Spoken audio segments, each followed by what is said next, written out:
Beautiful Hindi कहानी में आपका स्वागत है। आज की कहानी है रोशनी। इस कहानी के सभी पात्र और घटनाएं काल्पनिक हैं। रोशनी और चांदनी दो चचेरी बहन थीं।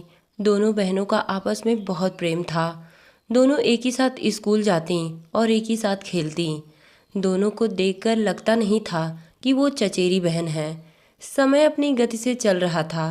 कुछ दिन बाद रोशनी और चांदनी दोनों बड़ी हो गईं। बड़ी होने के बाद भी वो दोनों एक दूसरे के साथ प्यार से ही रहती। पर कुछ दिन बाद उनके पापा और चाचा में घर के बंटवारे को लेकर झगड़ा होने लगा।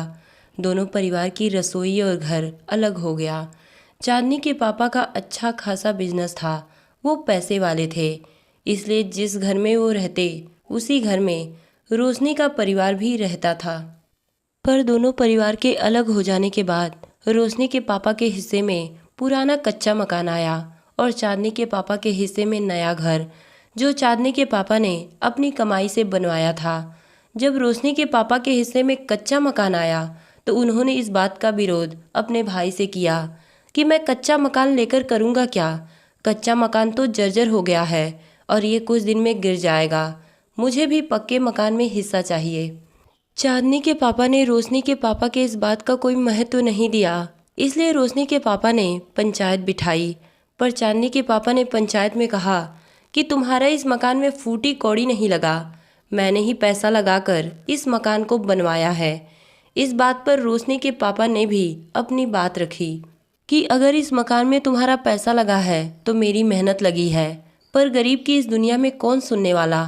सारी पंचायत चांदनी के पापा के पक्ष में थी, क्योंकि वो पैसे वाले थे और रोशनी के पापा एक गरीब किसान। उनकी पंचायत में कोई सुनवाई नहीं हुई, इसलिए ना चाहते हुए भी उन्होंने घर के कच्चे मकान में अपना गुजारा करना उचित समझा और फैसला नियति पर छोड़ दिया।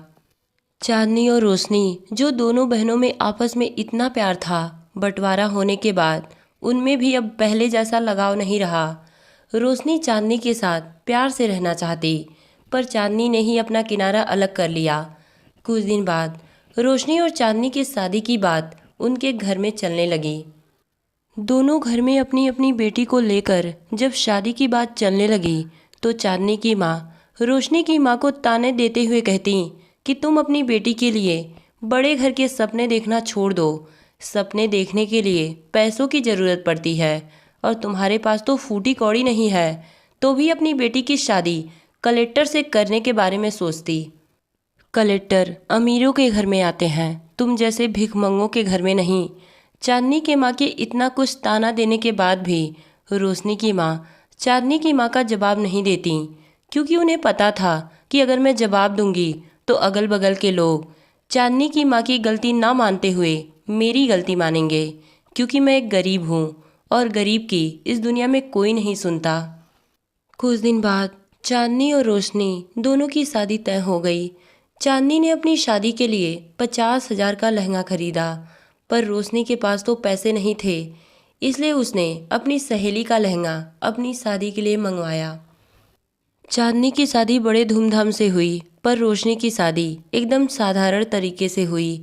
दोनों की शादी में मात्र 15 दिन का फर्क था। पहले चांदनी की शादी हुई, फिर 15 दिन बाद रोशनी की। रोशनी की शादी में बहुत कम लोग शामिल हुए थे, क्योंकि वो गरीब थी।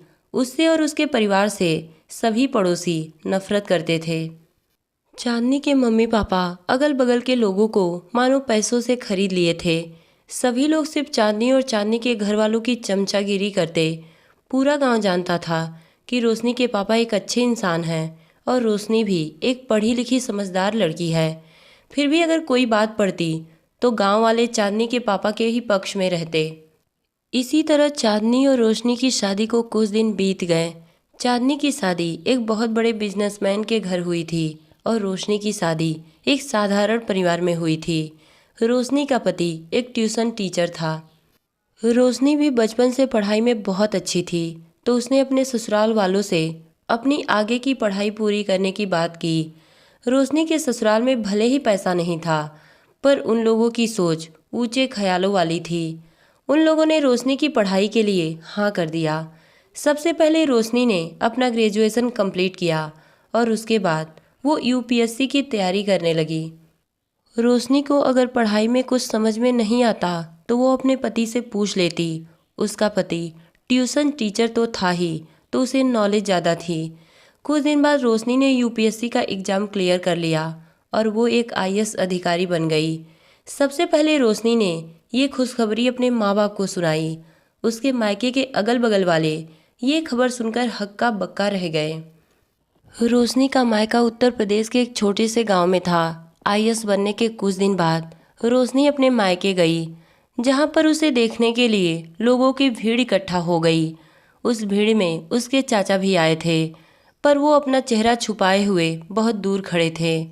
रोशनी ने उन्हें देखकर पहचान लिया, पर वो वहां पर कुछ नहीं बोली। कुछ देर बाद रोशनी अपने माँ बाप से मिलने अपने मायके आई। मायके आने के बाद उसे पता चला कि चांदनी भी अपने मम्मी पापा से मिलने मायके आई है और वो प्रेग्नेंट भी है। पर उसके ससुराल वाले बिल्कुल अच्छे नहीं हैं, उसे बेवजह परेशान करते। इसलिए चांदनी अपने ससुराल कभी नहीं जाएगी और उसका बच्चा भी यहीं पैदा होगा। अपनी बचपन की सहेली और अपनी बहन चांदनी का ये दुखड़ा सुनकर रोशनी को रहा नहीं गया और वो अपनी बहन चांदनी से मिलने उसके घर जा पहुंची। अचानक रोशनी को देख चांदनी उससे लिपट कर रोने लगी। रोशनी ने चांदनी को हमदर्दी जताते हुए कहा, रो मत बहन, मैं हूं ना, सब ठीक हो जाएगा। चांदनी की माँ यानी कि रोशनी की चाची आज रोशनी की बहुत खातिरदारी कर रही थी। ये सब देखकर रोशनी ने अपनी चाची को मना करते हुए कहा, रहने दीजिए चाची, आज मैं अधिकारी बन गई हूँ तो आपको मेरी खातिरदारी दिख रही है, नहीं तो आपने ताने कसते कसते मुझे और मेरे परिवार को जीते जी मार डाला था। रोशनी ने अपनी चाची को समझाते हुए कहा, चाची, अगर आप और चाचा जी मेरे माँ बाप को और मुझे इतना परेशान नहीं किए होते तो शायद चांदनी के साथ ऐसा नहीं होता। क्योंकि कहते हैं ना कि माँ बाप का कर्म बच्चों को ही भुगतना पड़ता है, चाहे वो अच्छा कर्म हो या बुरा।